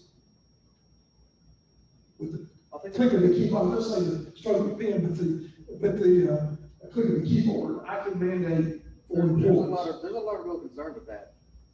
Every phone call that I've received. And there's some parents that have said, on the other aspect, that we're not sending, if my child has to wear a mask, I'm not sending. I've heard that too. So, that is one from that. And then we discussed anything about the green date as opposed to a yellow or a red. I mean, we haven't talked about that at all. Our numbers. County has to be positive before we go up to yellow. Right now, with what we have, what we had, not today, the day before, we were at 0.4% of active cases in Cannon County. I go by what the health department, they release it every day at 2 o'clock. And so what I do, I go back and do that figuring. All right, so if you look at our plan, and you go then over to the appendix and look at metrics for student level determination, you will see between 0.5 and 0.8% is yellow. Okay, right now, with the 60 some odd cases that we have, the 62 cases that we have, we would be at 0.468%. And you can look at your emails and see what I use on the population figures for the estimated population figures with the U.S. Census Bureau is what I use. I'm looking at the proactive approach to that. I know that our stats are, what they are. Teachers and students that were car washing over the weekend. We've got families getting teacher here today, or I just heard about. I mean, we haven't put them under one room and one roof yet. I mean, we haven't done that. No. That's not happening. That's not going to happen, and that's when you're going to see your numbers.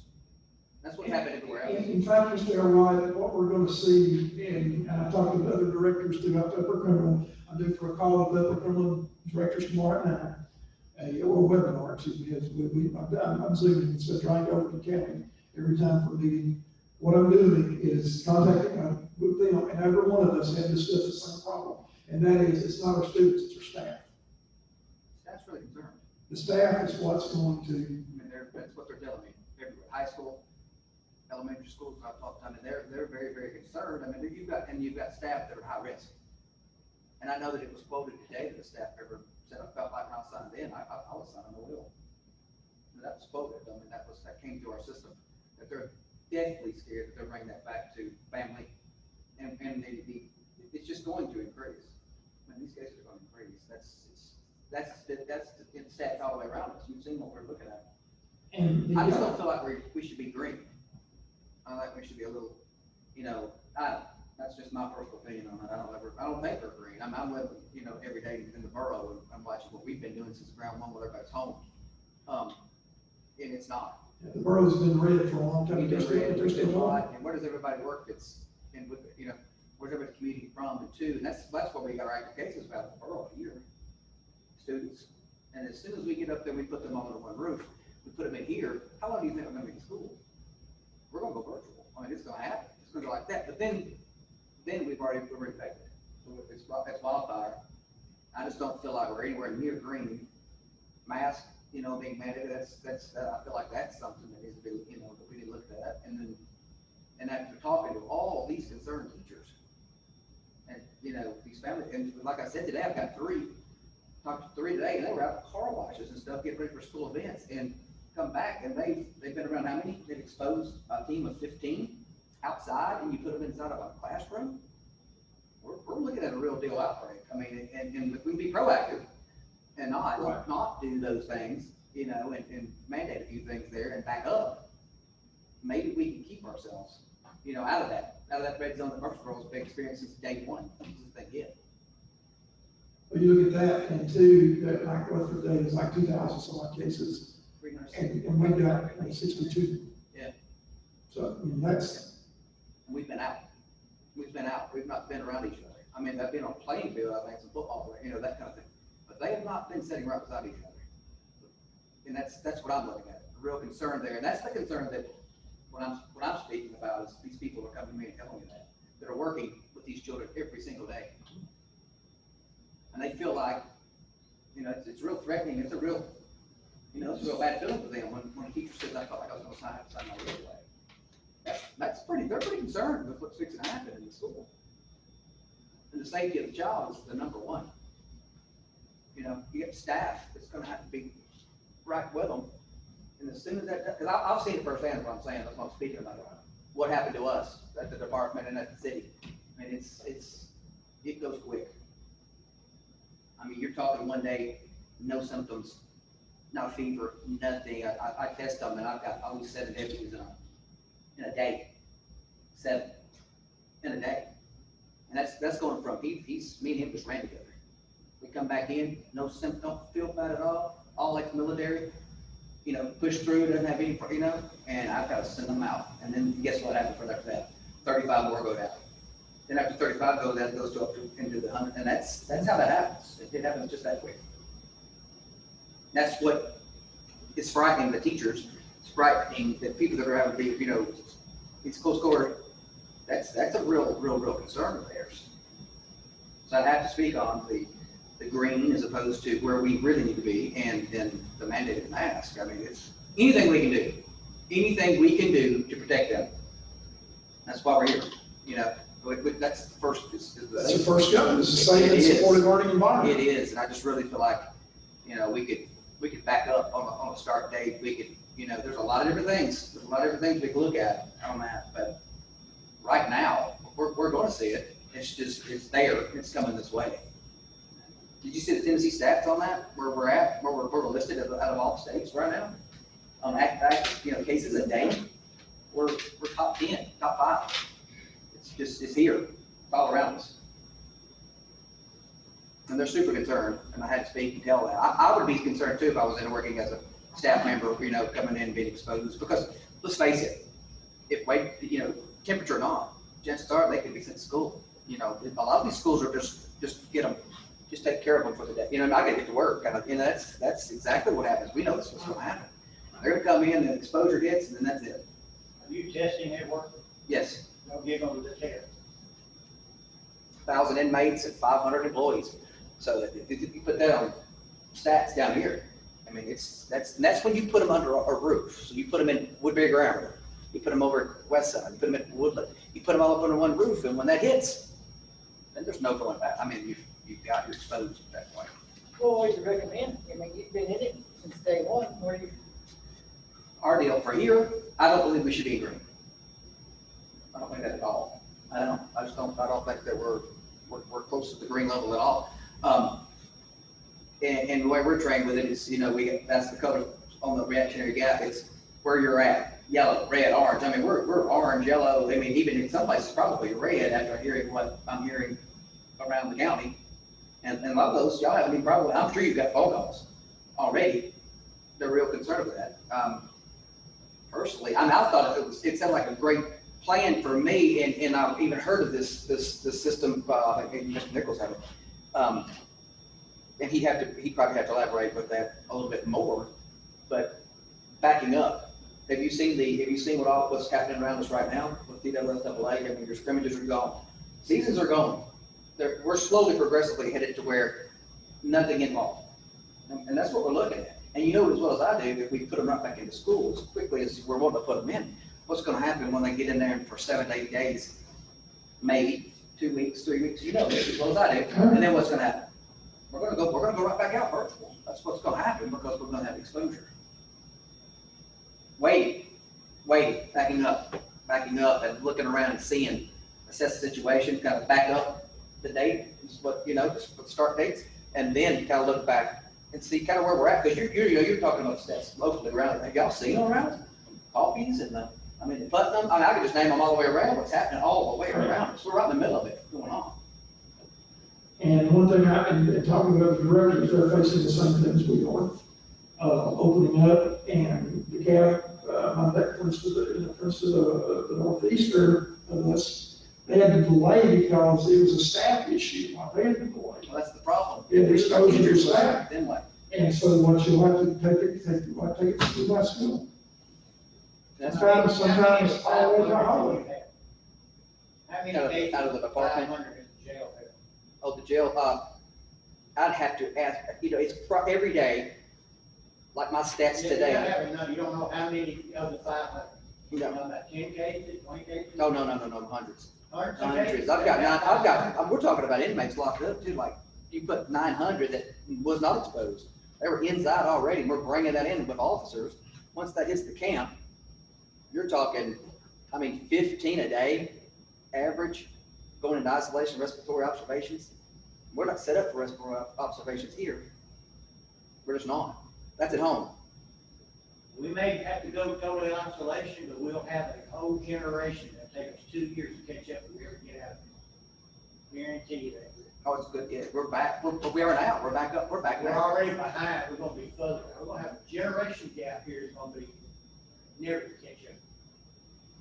Yeah. And right now, teachers got masks on. I guarantee you, the ones at home are gonna have trouble listening to unless you mic them. Oh, there's. Are you gonna mic them? Yeah, no, that's gonna happen for sure. Well, you got, video cameras very similar to what you got videoing us right now, is what's available now. How about here, being able to hear the teacher with a mask on? I understand. Will they be able to hear you? You're gonna mic the teacher? It's gonna be utilizing that camera like that, just like what we've got right up there on that, thing. And utilizing microphone, there's a microphone on that right there. It's in the Is class. that gonna be enough to carry the message? We hope. We've done some preliminary studies, and we've been looking at still right now. What are you gonna do about recess and gym time? How you gonna make kids wear face masks and run with a mask on their face? And on. You're not gonna let them, so you're gonna expect them to wear, you're gonna expect a 5-year-old and a 4-year-old to wear a face mask all day. You're not gonna have a 4-year-old wear a face mask all day. Can't hire enough teachers age.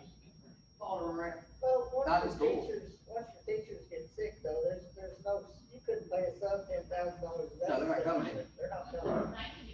It's up. And that's what we're facing right now here at this school. And then the next We've 14. had two teachers, I said one positive, and then another one was close contact, and another one was close contact, so we're 3 down right now. Yeah, one year, if they started up school, my son's teacher he would've been right with it. And been Thursday.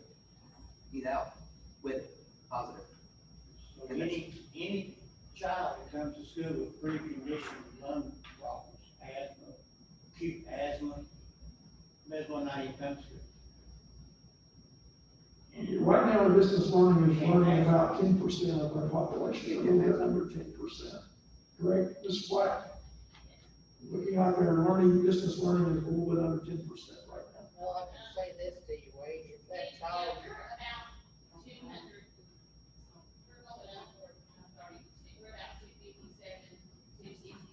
So now it's probably 10, 11, a little about 12%, as you said that.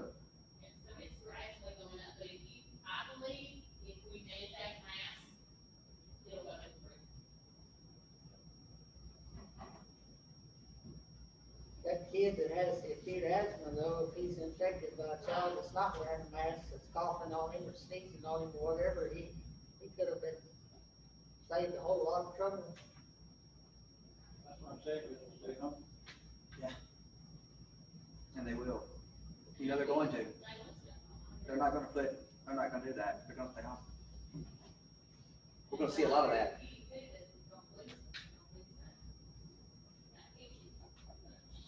And I'll have our staff here first, and I'll have all of our staff here, we can ask the questions on that in regard to distance learning, what we're doing distance learning. One of the problems that we have, gentlemen, and that is this, is that in the lower grades, we do not have one-to-one in our lower grades. And that's the tough part of that. And we're learning about asynchronous learning versus synchronous learning. Synchronous means you're going along as you're teaching. They're watching you, you're doing things what you're doing. The asynchronous is when, let's say they don't have internet in a holler somewhere, and they have to drive up to one of our schools, and by the way, that's progressing when we have our hotspots. Hotspots are going to be available in our parking lots, hopefully by the end of this week. Mr. Coker regrets he has a family emergency in East Tennessee, so I'll be glad to talk to you about that afterwards. But Brian has been called away for emergency with a family member, and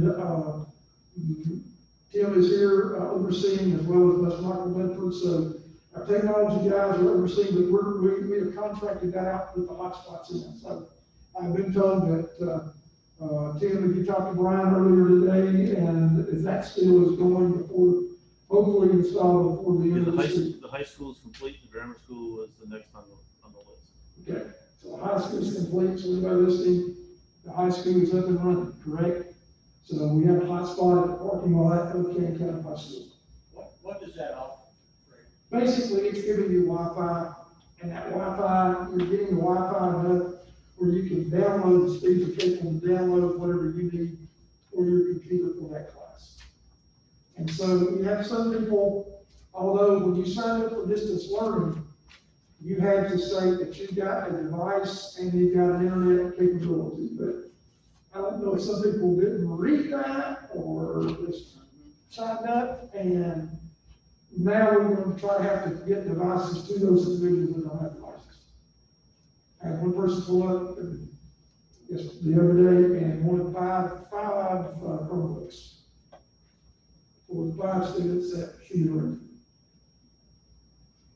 Okay, that's the demand that we have. And in our scenario that we've had, we thought we could get you down, and y'all saw the numbers on it. I won't go over the numbers again, but we thought we could get you down to sixth grade with the computers with the Chromebooks that we have on now. And I'm going to utilize the city grant computers.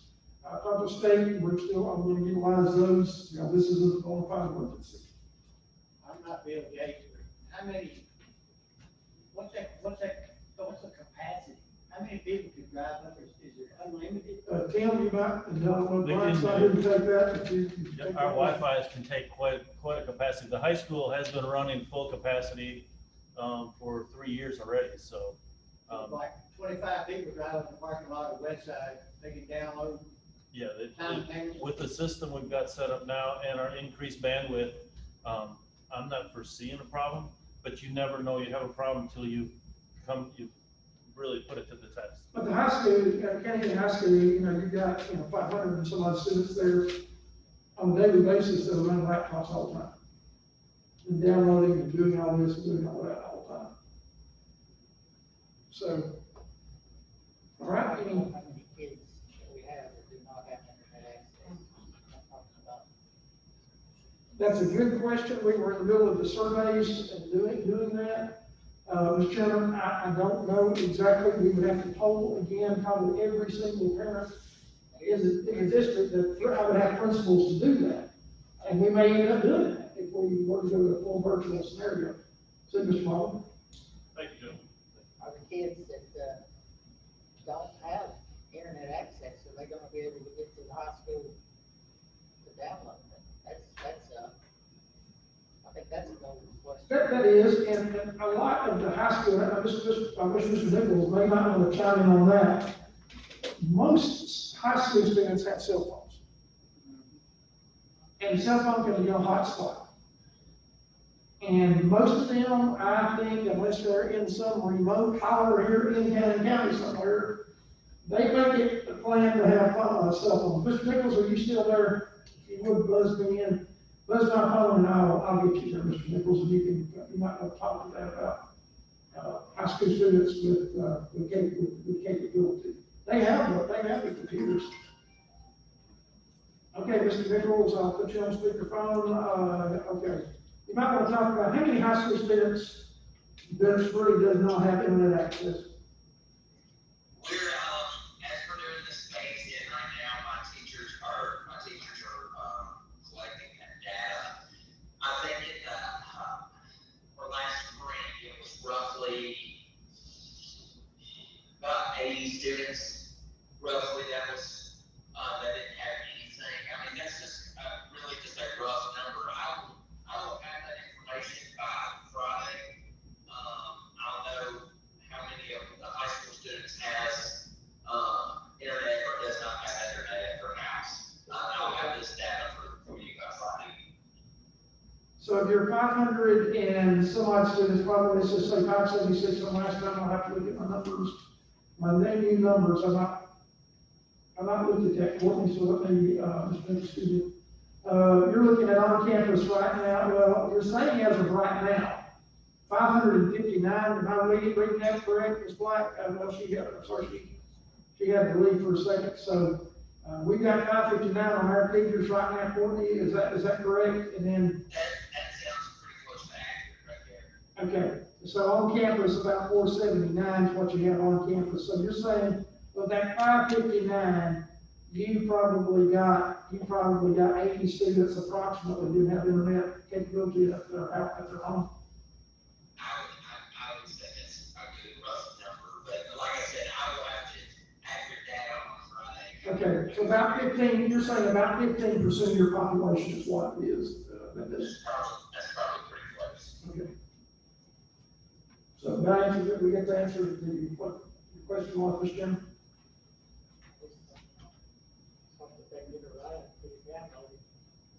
That's what we're concerned about, are those students who can't do that, and, what we can, do that. Now, they can go to the closest school to where they live also. They don't have to go to the high school for high school work. But we're just downloading it and then they go back home or they want to sit in the parking lot. I think they can do their work now. Mr. Nichols, you want to answer that question? If they want to, it's like. Okay, the question was, go ahead and repeat the question, I'll say it right here. Y'all keep saying download. We say download The at work, the parking you want lot. to are they? You have to sit there and do all your work at the Are parking lot. you gonna pull up and download your work for 30 minutes and then go home? They're gonna be provided a thumb drive as well, they can download the information because they don't visit there. So we've got thumb drives for the high school students that they can utilize, and they can download their what they need. Is that correct, Mr. Nichols?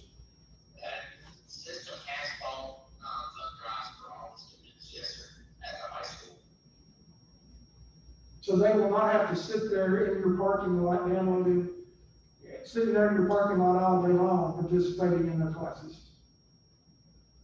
No, if they can get to internet access now. And that's where we get the difference there between asynchronous and synchronous. Synchronous is that if they wanted to, I guess, if they could do it during the live portion of that, they could do that. But most high school students won't do that. They'll say, tell me what I need to do for this particular class, so I can get that done that particular class, and then that's what they want to do.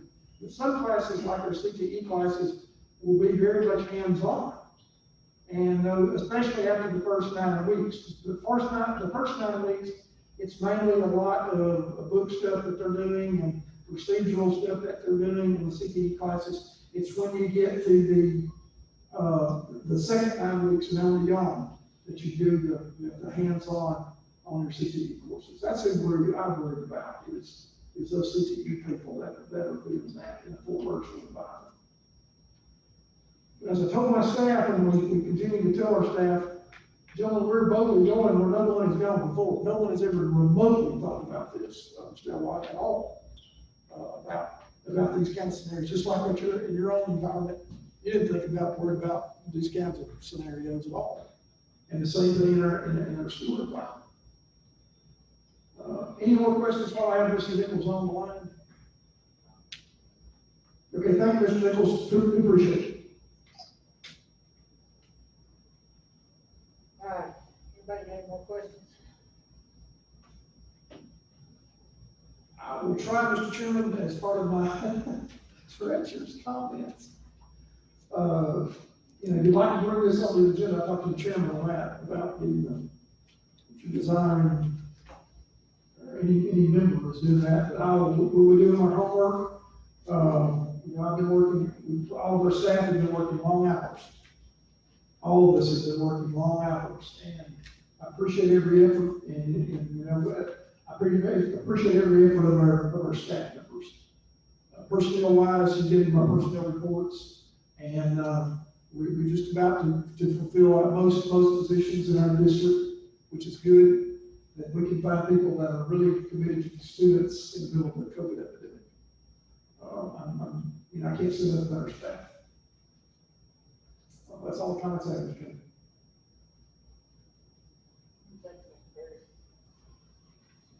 All right, guys, we've got a lot to think about between now and Thursday. Everybody try to be safe. I'll see you Thursday.